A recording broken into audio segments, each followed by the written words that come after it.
आज का चैप्टर जो आप हम लोग पढ़ने जा रहे हैं वो है chapter 3 heredity and genetics disease, आनुवंशिकता और सामान्य आनुवंशिक रोग। तो देखो बच्चों, जो तुम लोग नए नए आए हो सभी से मैं अनुरोध करूंगा कि हमारे चैनल को आप लोग सब्सक्राइब कर लोगे और घंटी का जो बेल आइकन है उस पर भी क्लिक कर दोगे ताकि आने वाले हमारे जो वीडियो है लेटेस्ट में वीडियो में डालता रहता हूँ वो आपका नोटिफिकेशन डायरेक्ट मिल जाए।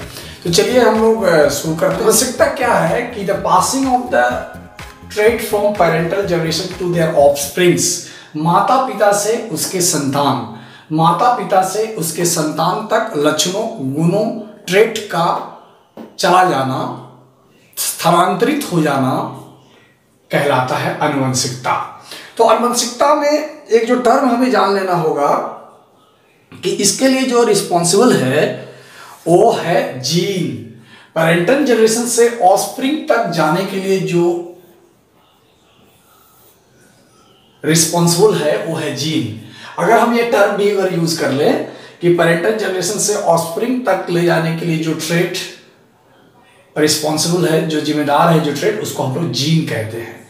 तो जीन क्या है, यहां से ये भी एक क्वेश्चन हो जाता है कि जीन क्या है। Gene is the small portion, मैंने ये बताया भी था, क्रोमोसोम जो बताया था, स्मॉल पोर्शन ऑफ डीएनए।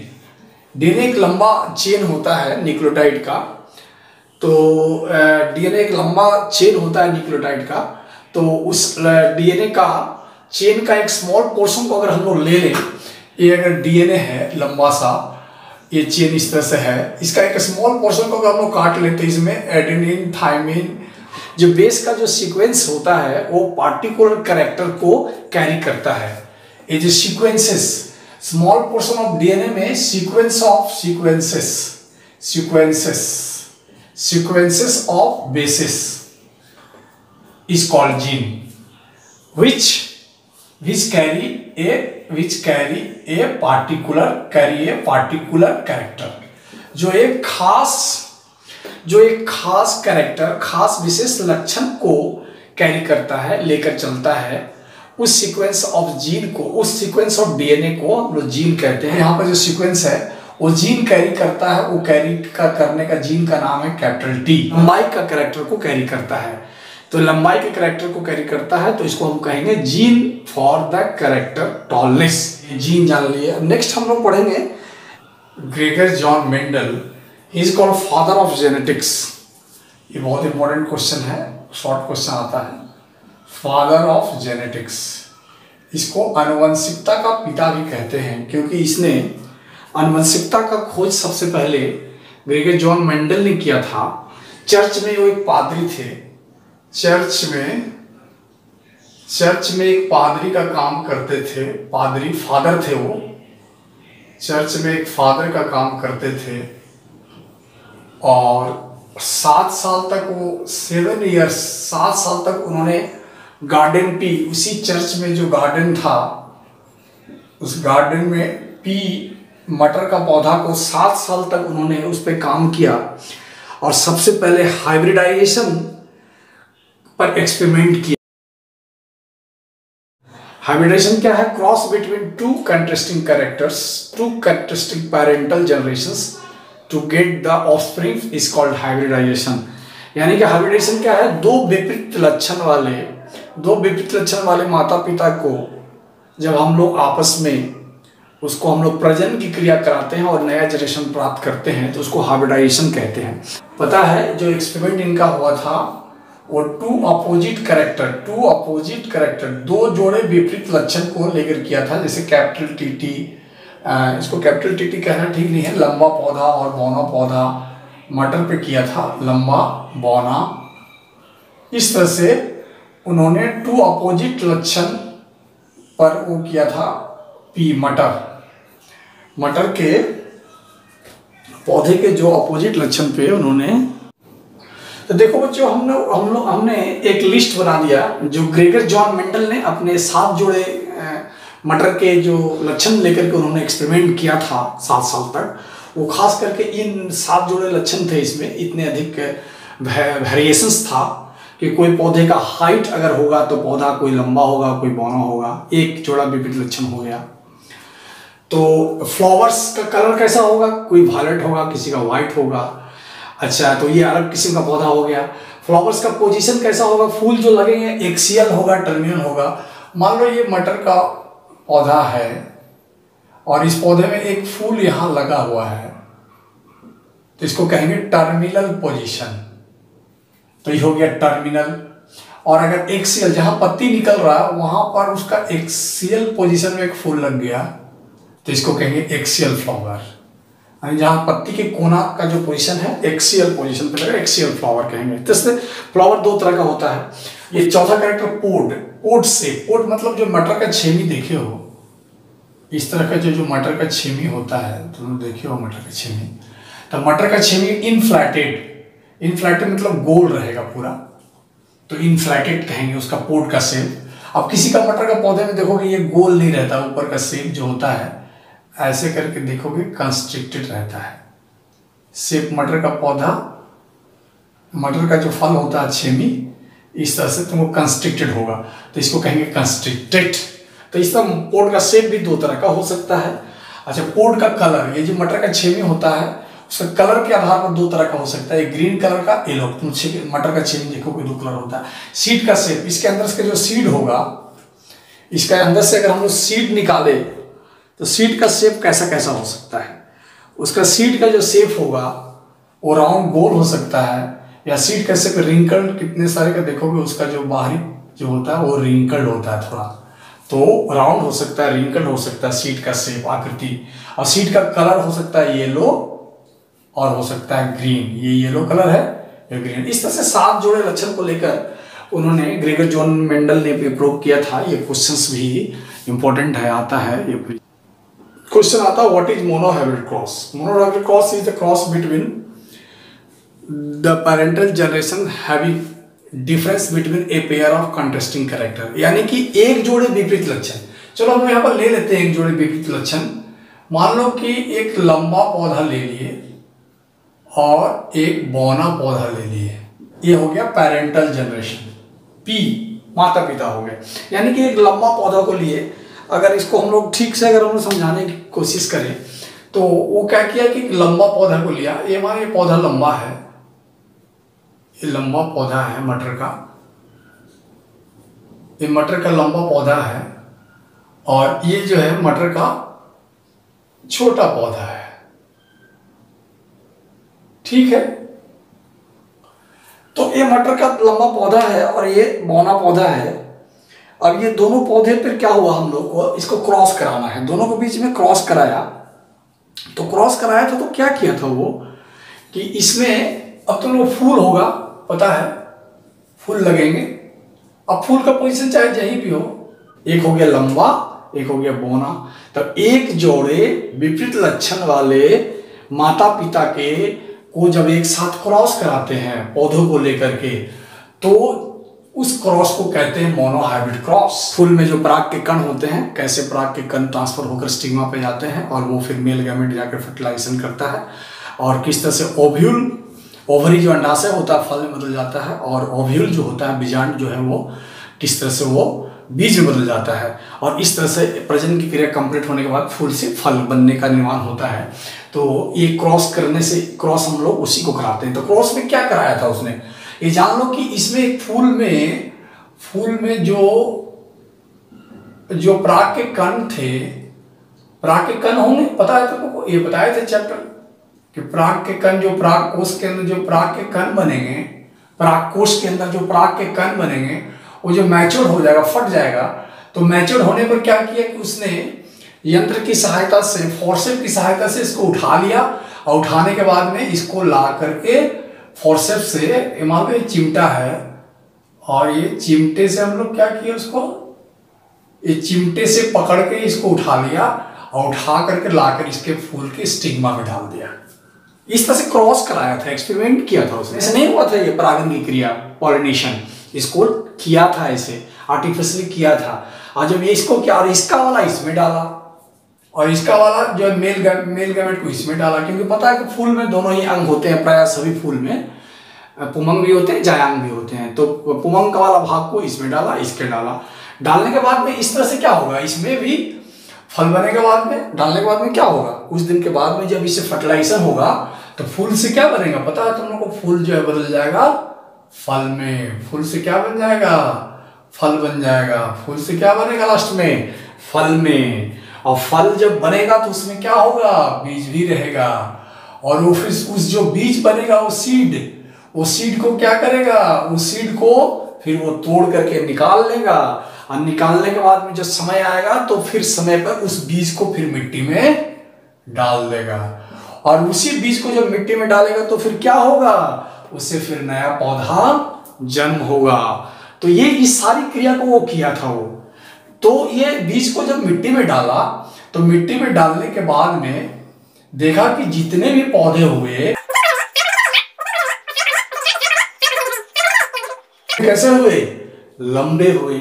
तो सारे पौधे लंबे हुए, वो तो देख रहा। तो पहली पीढ़ी जो प्राप्त हुआ, फर्स्ट जनरेशन F1, इसको कहेंगे व्हाट इज F1। कभी कभी क्वेश्चन आता है, याद कर लोगे, बना लोगे क्वेश्चन को, व्हाट इज F1 परीक्षा में आता है।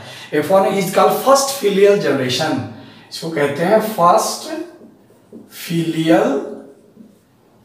फिलियल जनरेशन को F1 कहते हैं। यानी कि ऐसे लिख सकते हैं कि मेंडल ने जब माता पिता को लंबे पौधे बौने पौधे को क्रॉस कराया, एक विपरीत जोड़े लक्षण को जब क्रॉस कराने के बाद में जब पहली पीढ़ी प्राप्त हुआ उसको कहेंगे F1 जनरेशन।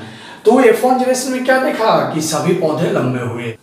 फिर क्या किया वो क्या किया कि इसी पौधे को जितने भी लंबे पौधे हो गए मिला, जितने भी ऐसे लंबे पौधे मिले, हजारों पौधे मिले, बहुत बड़ा सैंपल लेके काम कर रहा था वो।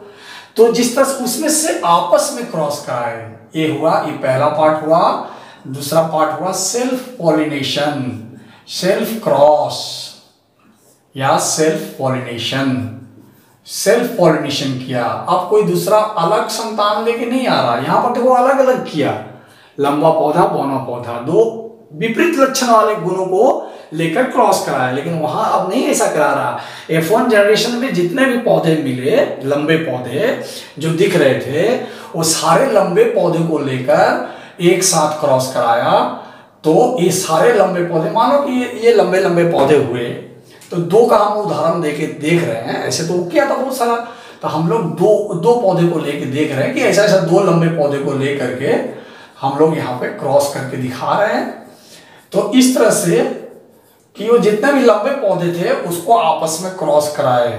तो क्रॉस कराने के बाद फिर दूसरा जनरेशन मिला, जिसको नाम दिया, फिर दूसरा जनरेशन मिला, उसका नाम दिया, क्या नाम दिया बोलो, उसका नाम दिया F2 जनरेशन, उसका नाम दिया F2 सेकेंड फिलियल जनरेशन। ये भी क्वेश्चन आता है, what is F1 and F2, what is the difference between F1 and F2। अब तो F1 अगर लिख सकोगे तो F2 लिखोगे। यानी कि F1 पीढ़ी में, पहली पीढ़ी में प्राप्त सभी पौधों को, सभी पौधों में से उसको आपस में क्रॉस कराया, फूल लगे हुए हैं, इसके फूल का परागकण को उठा के इसका स्टिग्मा पे डालेगा, इसका इसमें डालेगा, तो सेल्फ क्रॉस हो गया, आपस में सेल्फ पॉलिनेशन, आपस में पौधों को कराया। करने के बाद इसमें फल लगा, फिर क्या होगा, फूल से फल बनेगा, और फल से क्या होगा, उसमें बीज मिलेगी, फूल से क्या बनेगा, फल बनेगा, और फल में क्या होगा, बीज होगा, अब बीज से फिर क्या मिलेगा, मटर का बीज मिलेगा, दाना, फिर मटर को क्या करेगा, मिट्टी में डालेगा, और मिट्टी से क्या होगा, फिर पौधे उगेंगे। तो इस तरह से F2 जनरेशन को जब क्रॉस कराया तो फिर जब पौधे मिले, फिर से पौधे मिलेंगे। F2 जनरेशन में जो क्रॉस कराया उससे जो पौधे मिले, वो सारे पौधे कैसे मिले, वो सारे पौधे कि 1 2 3 भाग, यानी 75% लंबे हुए, और एक भाग पौधे बौना भी निकले। ये उसका एक्सपेरिमेंट का मेन उद्देश्य में गया। वो इसको देख के बड़ा आश्चर्यचकित हो गया कि ये कैसे हो गया, जबकि पहले पीढ़ी में जब सभी लंबे पौधे हुए थे, उसी को फिर से क्रॉस जब कराए तो फिर से ये लंबा और बौना अलग अलग, किस तरह से वो बौना पौधा अलग हो गया, क्योंकि बौना पौधा तो था यहाँ पे। तो आश्चर्यचकित हो गया, उस पर शोध किया संसद, और वो खोज करके एक्सपेरिमेंट करके एनालिसिस किया। एनालिसिस करने के बाद में निष्कर्ष पे पहुंचा। तो क्या निष्कर्ष पे पहुंचा, वो बाद में जाकर के, ये तो हो गया ऑब्जर्वेशन, ये क्या हो गया बोलो, मैथमेटिकल कैलकुलेशन करके बताया था कि किस तरह से हुआ था।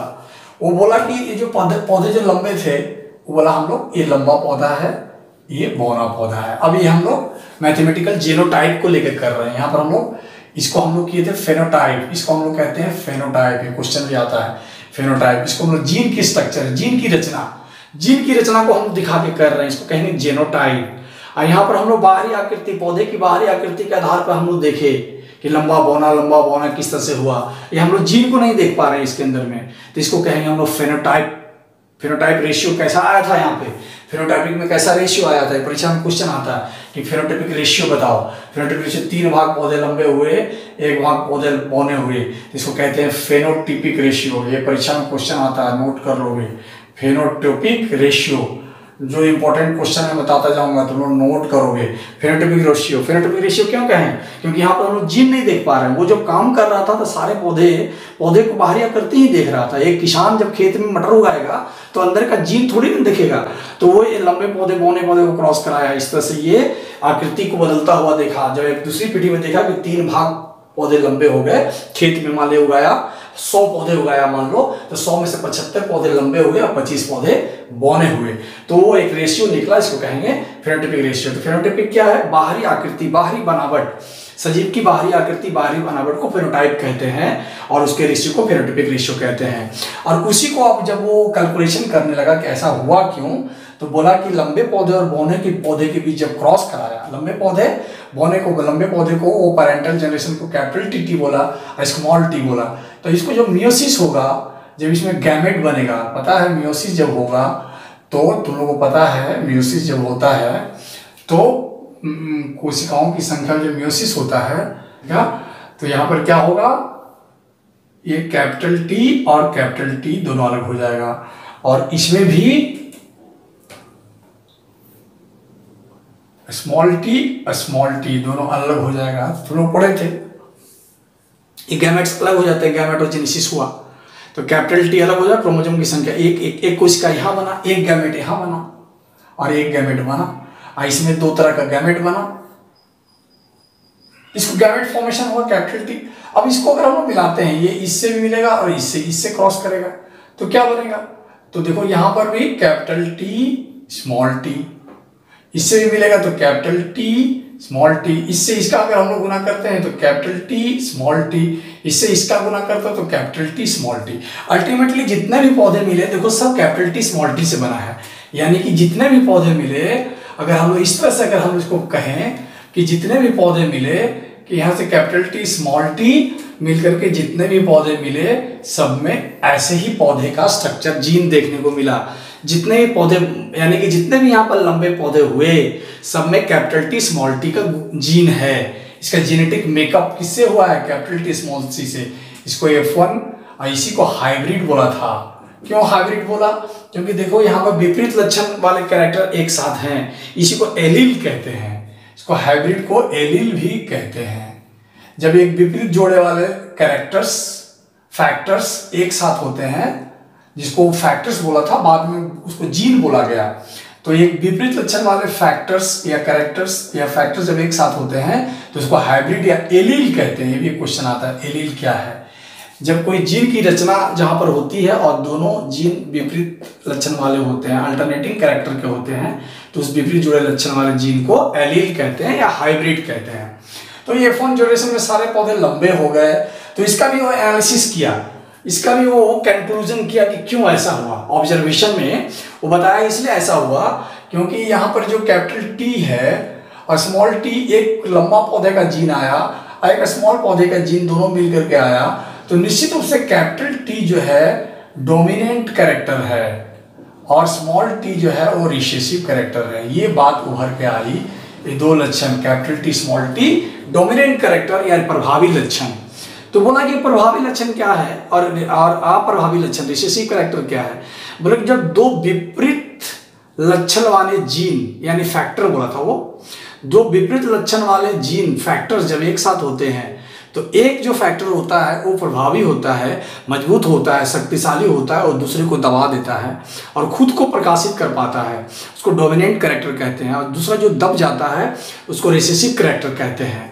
तो देखो यहाँ पर ये T is the dominant character and small T capital T and small T is the recessive character. तो ये बताया था, वो एक कंक्लूजन निकाला था। उसके बाद में फिर देखो यहाँ पे फिर क्या किया, यहाँ पे सेल्फ क्रॉस कराया। तो सेल्फ क्रॉस कराने से क्या हुआ, कैपिटल टी और स्मॉल टी, यही तो सेल्फ क्रॉस। इस तरह के सारे पौधे मिले हैं, हजारों पौधे मिले हैं, उसमें जब क्रॉस कराया तो क्या हुआ, देखो इसमें जो है दो तरह के, फिर जो है हाफ हो जाएगा क्रोमोसोम की संख्या, एक कैपिटल टी बनाएगा, एक स्मॉल टी बनाएगा। यहाँ पर भी दो तरह का ये पौधा भी जीन देगा, कैरेक्टर देगा, कैपिटल टी देगा और स्मॉल टी देगा। अब इसको हम लोग पुनेट स्क्वायर मेथड से भी दिखा सकते हैं, इस तरह से भी दिखा सकते हैं। इसको कहते हैं पुनेट स्क्वायर मेथड। अगर परीक्षा में क्वेश्चन आए तुम लोग को कि पुनेट स्क्वायर मेथड से हुए, और ये इसमें दोनों में जीन इसी तरह के थे, उसमें जब क्रॉस करा रहे हैं तो इसको पुनेट स्क्वायर मेथड भी बोला जाता है।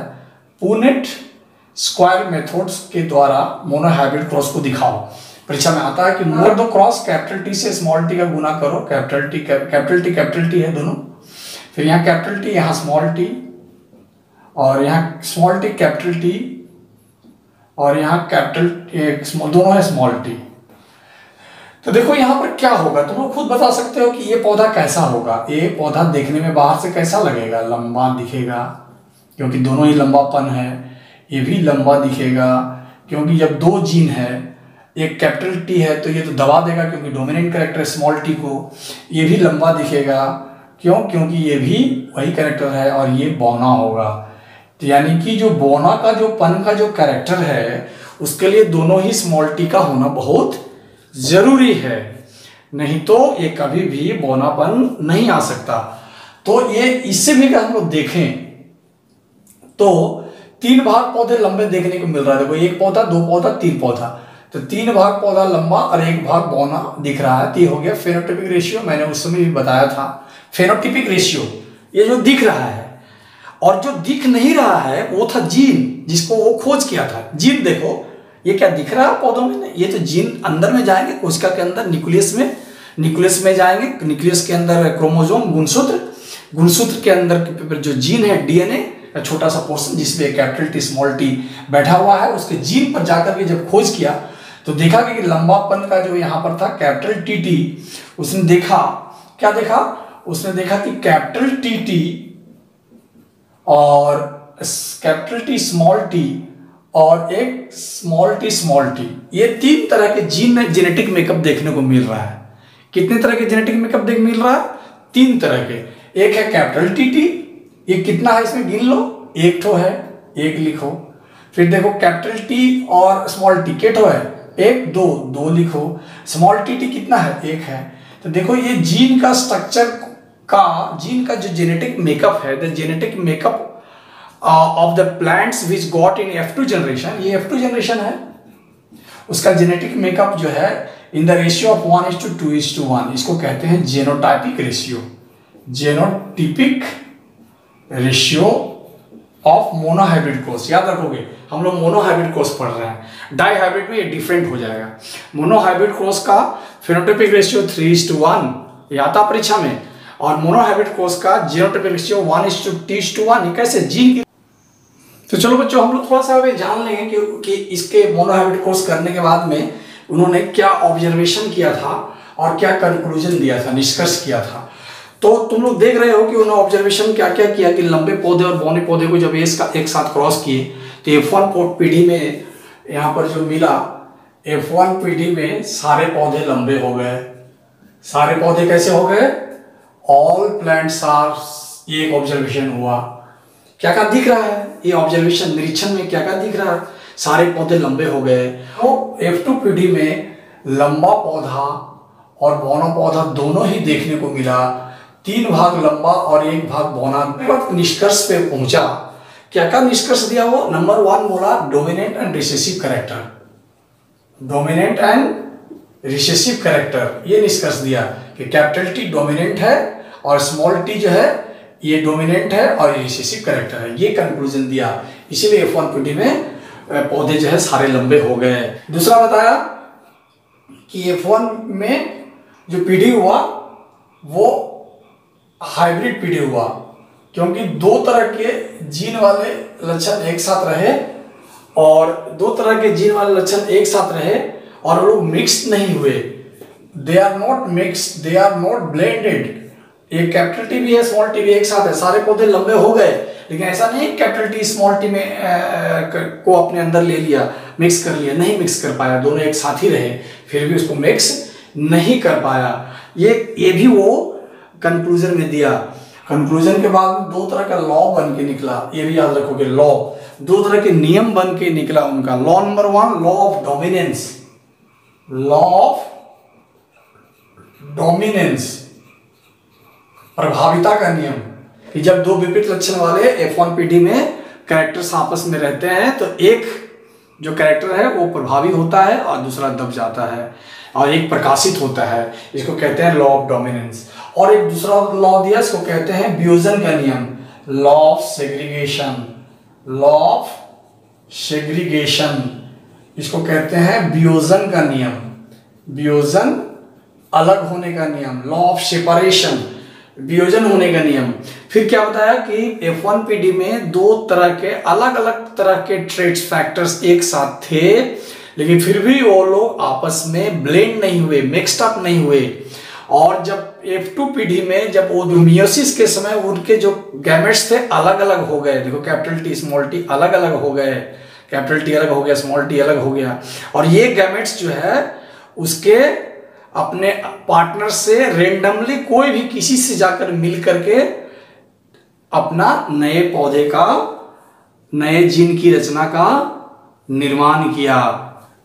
किसी भी बच्चों को अगर किसी तरह की प्रॉब्लम हो रही हो तो निश्चित रूप से मुझे बताओगे। ये चैनल तुम्हारा है, स्टूडेंट्स के लिए मैंने चैनल बनाया है।